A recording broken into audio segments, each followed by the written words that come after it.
A tiny, helpless puppy lay in the freezing dirt, his body barely moving. He had been abandoned, left to die without a second thought. No food, no warmth, no hope, just the cold wind and the slow fading of his heartbeat. But then something happened. A woman stopped, bent down, and picked him up. That single moment changed everything. What no one knew was that this weak, forgotten puppy would one day become a hero.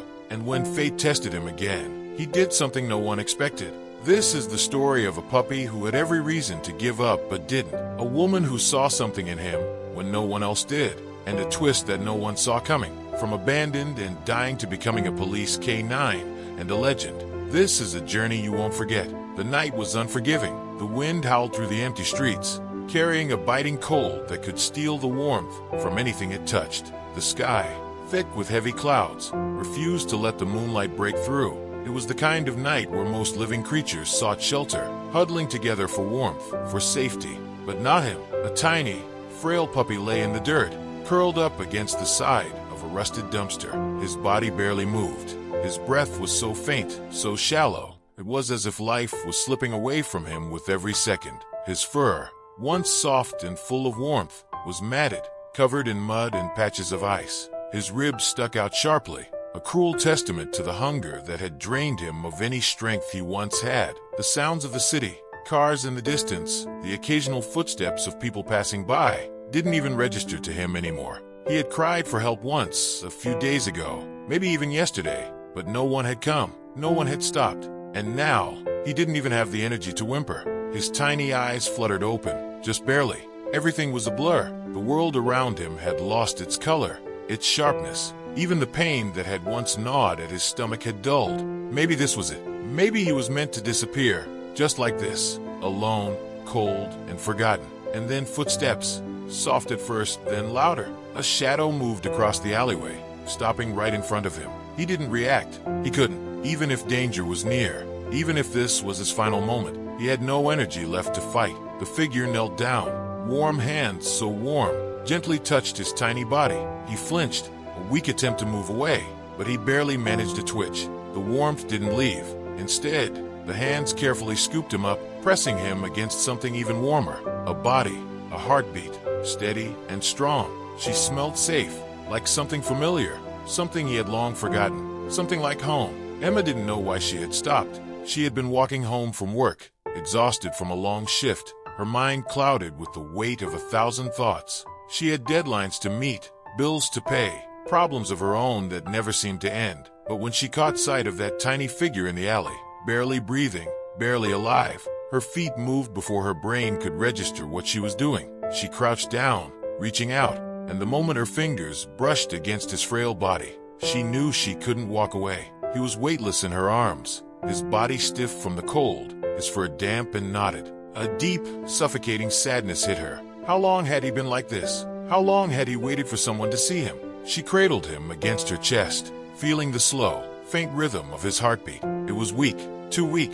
Emma swallowed the lump in her throat. He needed warmth, food, something, anything. But she didn't even know if he would make it to her home. Still, she wasn't about to let him die alone. Holding him tightly, she hurried down the street, shielding his fragile body from the icy wind. She didn't care that her arms were going numb, that her coat was getting soaked from the filth clinging to his fur. Nothing else mattered. The moment Emma reached her apartment, she kicked the door shut behind her and rushed to her living room. She placed him down on a soft towel, her fingers trembling as she wrapped a thick, warm blanket around him. He didn't move. Her heart pounded in her chest. Was she too late? No. She refused to believe that. She ran to the kitchen, filled a small bowl with warm milk, and grabbed a dropper. Kneeling beside him, she carefully placed a drop near his lips. "Come on, sweetheart," she whispered. "Just a little. You can do this." Nothing. Emma's breath hitched. She tried again, this time rubbing a gentle finger against his tiny muzzle. Then a flicker, a tiny twitch of his nose. His mouth parted ever so slightly, just enough for a drop of milk to slip in. A spark of hope shot through her. "That's it, baby," she murmured. "Just a little more."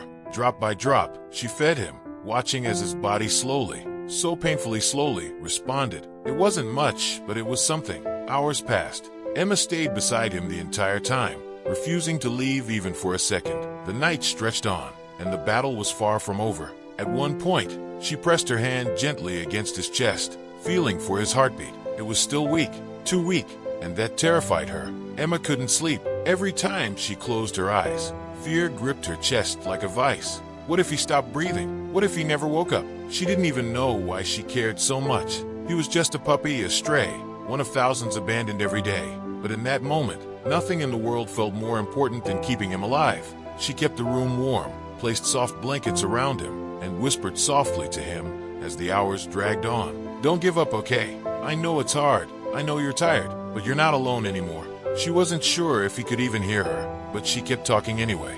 Then, just as the first hints of dawn began creeping through the curtains, something happened. A movement, a tiny, barely noticeable twitch of his paw. Emma sucked in a sharp breath, leaning in closer. Then his eyes, they opened. Just barely, just for a second, but they opened. Relief crashed over her like a tidal wave. Tears pricked at the corners of her eyes, but she let out a shaky laugh instead. You're a fighter, aren't you? She whispered. The puppy blinked sluggishly, his body still too weak to move, but that tiny flicker of life in his eyes was enough. Emma smiled, wiping a tear from her cheek.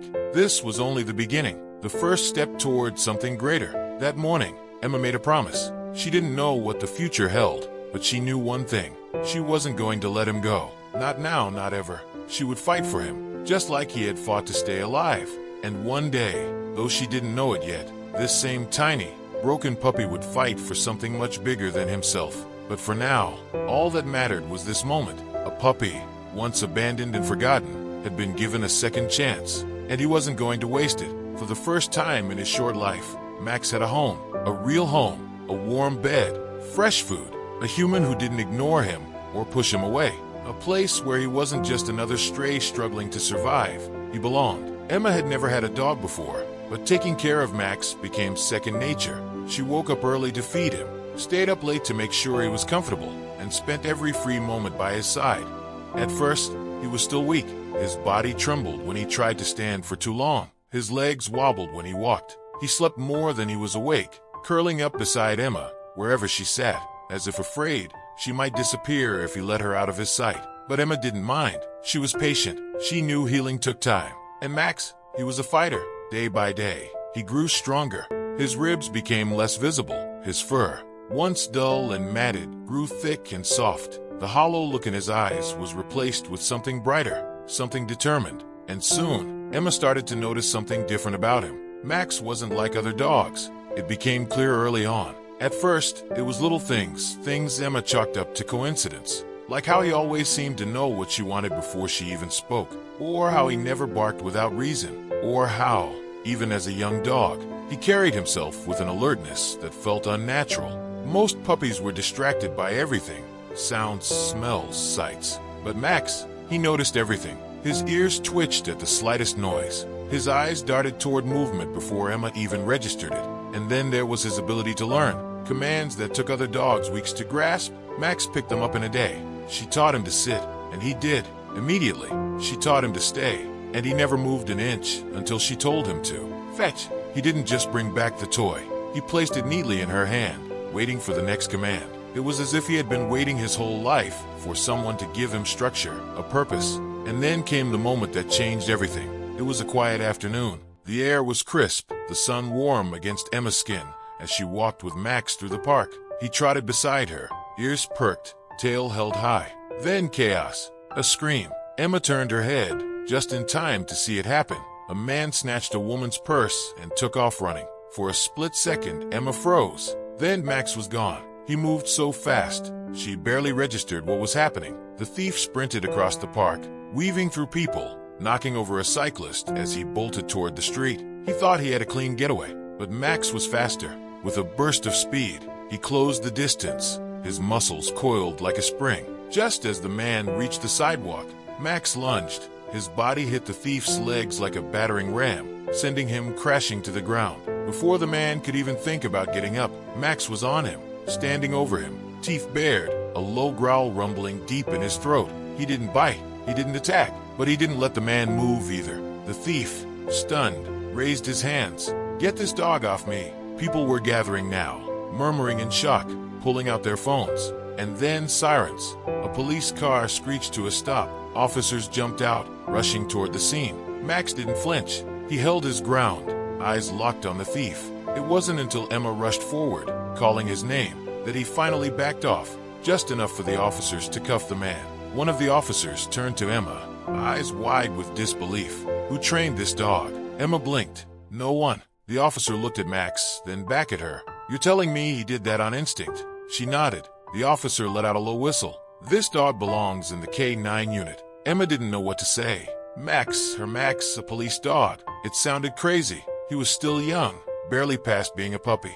And after everything he had been through, after the bond they had built, could she really let him go? That night, she sat with him on the couch, running her fingers through his fur. "I don't know what to do," she admitted softly. Max rested his head on her lap, his eyes looking up at her, calm, steady. She knew he didn't understand her words, but somehow he understood. This wasn't about what she wanted. It was about what Max was meant for. The K9 unit accepted Max without hesitation. The trainers were skeptical at first. Most dogs trained from birth for this kind of work. Could a rescued stray, one who had been on the brink of death just months ago, really become a police dog? Max answered that question on the very first day. The first test was obedience. Max passed effortlessly. Then came tracking. He excelled. Then apprehension training. Max didn't hesitate. He wasn't aggressive, but when it came time to chase down a target, he was precise, controlled, calculated. He wasn't just good. He was the best dog they had ever seen. The trainers were in awe. It was as if Max had been waiting for this his whole life. Over the next year, Max became one of the top K9 officers in the city. Drug busts, search and rescue missions, high-speed chases. He was fearless. There was something about him, something different. He wasn't just another K9 dog. He was a dog with a story. A dog who had come from nothing. A dog who had been left to die and had fought his way back. And now he was saving lives. But then something happened. Something that would change everything again. It started like any other shift. Max and Officer Daniels were on patrol, the city's glow reflecting off the wet pavement as they drove through quiet streets. Max sat in the passenger seat, his ears perked, eyes scanning the night. He wasn't just a dog anymore. He was a partner. The radio crackled. "All units, we have an armed robbery in progress. Multiple hostages. Suspect is barricaded inside a convenience store. Proceed with caution." Daniels' grip tightened on the wheel. He glanced at Max. "Looks like we've got work to do, buddy."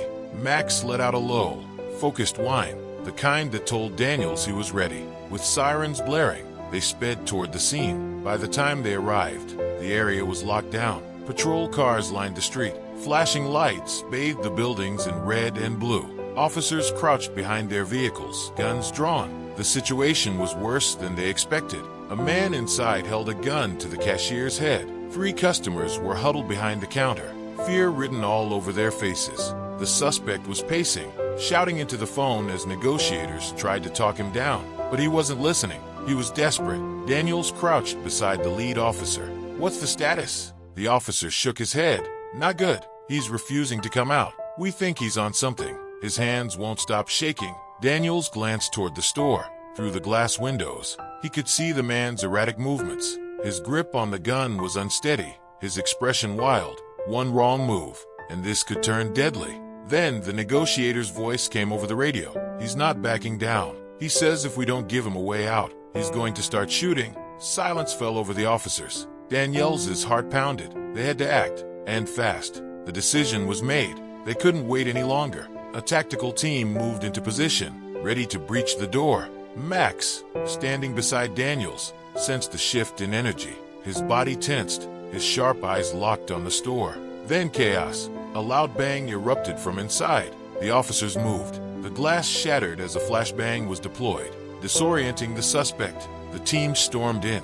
Daniels was right behind them, Max at his side. Everything happened in seconds. The suspect stumbled back, shielding his eyes. The hostages screamed. Then, as if time slowed, he turned and aimed his gun right at Daniels. For a heartbeat, there was nothing but silence. Then a gunshot, but it never hit Daniels, because Max moved first. It was instinct. Max lunged, his powerful body slamming into the man's arm.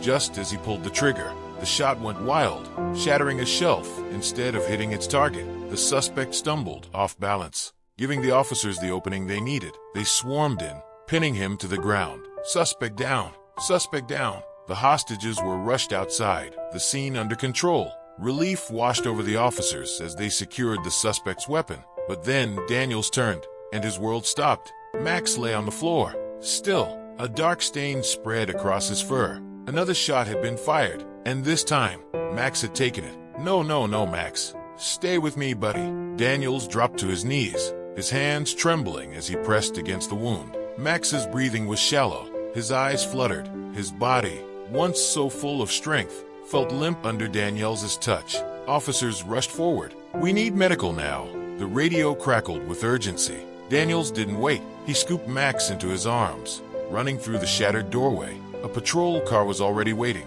Go, go. The tires screeched as they sped toward the emergency vet. Daniels held Max close, his heart pounding. Stay with me, partner. You're not done yet. Max's eyes flickered. He let out a weak, tired whimper, but he didn't move.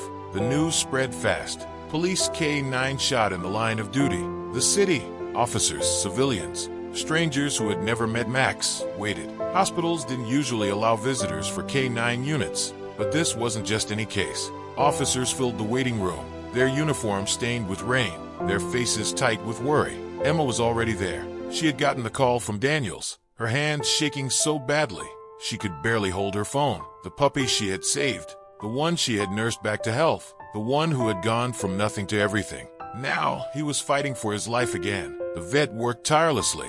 The bullet had missed his heart by inches, but it had done damage. Max had lost a lot of blood. His breathing was weak.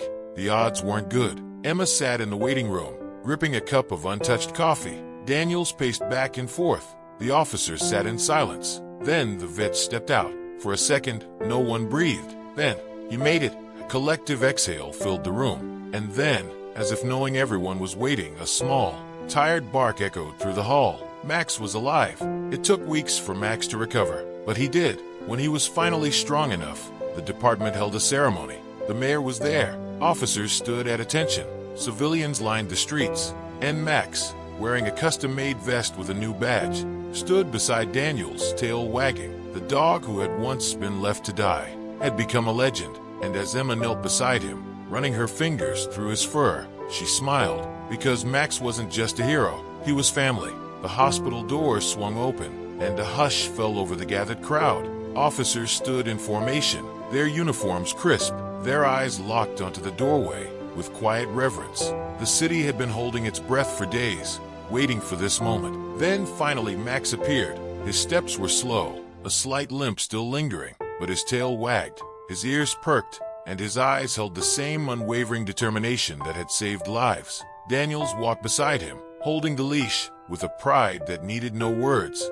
The applause started as a soft ripple, then grew into thunderous claps and cheers. Strangers who had never met Max wiped their eyes. Children held handmade signs with messages like, "Get well soon, Max," and "Our hero." Emma stood at the front, her hands clasped tightly together. She had feared she would never see him like this again, standing, alive, triumphant. As he spotted her, Max's body tensed for a second. Then, despite everything, despite the pain and healing wounds, he ran to her. Emma fell to her knees, just as he reached her, his weight knocking her back slightly. He buried his face against her, whining in that familiar way, the same way he had when he was just a weak, starving puppy in her arms. Tears streamed down her face as she whispered, "You're still my boy."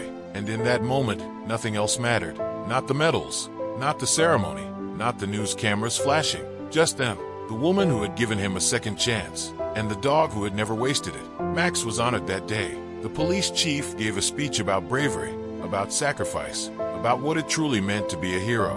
Max received a Medal of Valor, the highest honor a K-9 officer could earn. News reporters called him the guardian of the city.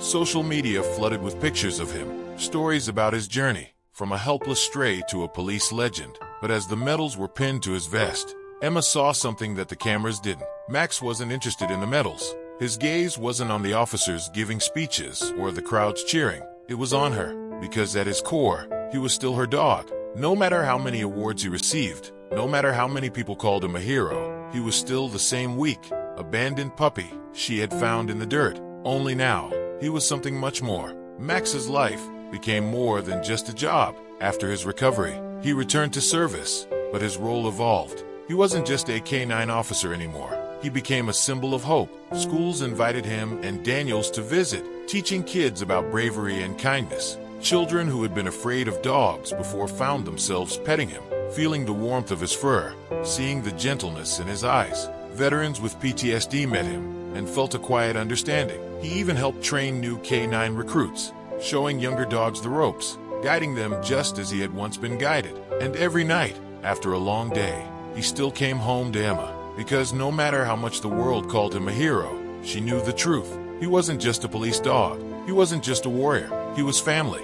Years passed. Max grew older. His muzzle turned gray. His once powerful strides became slower. The department knew the time was coming, the moment when Max would need to retire. They held a final patrol for him, one last drive through the city he had protected. Officers lined the streets. Strangers waved, some holding signs thanking him for his service. Daniel sat in the driver's seat, his hand resting on Max's back as they rode through familiar roads one last time. And at the end of the ride, at the station, Emma was waiting. She knelt down, smiling through her tears. "Time to come home for good, buddy." Max licked her face, his tail wagging, because he had always known where he truly belonged. Max's story was never about medals. It wasn't about the headlines or the awards. It was about one choice. One woman who saw a dying puppy and decided he deserved a second chance. And one dog who took that second chance and turned it into something incredible. Max saved lives. He inspired people. He changed the world, not by being special, but by simply never giving up. His story wasn't about heroism. It was about love. The love of a woman who refused to let him die. The love of an officer who trusted him with his life. And the love of a city that would never forget the dog who refused to be forgotten. Because Max wasn't just a stray anymore. He was a legend, and legends live forever. If you loved Max's incredible journey, don't forget to subscribe for more real-life stories that will touch your heart.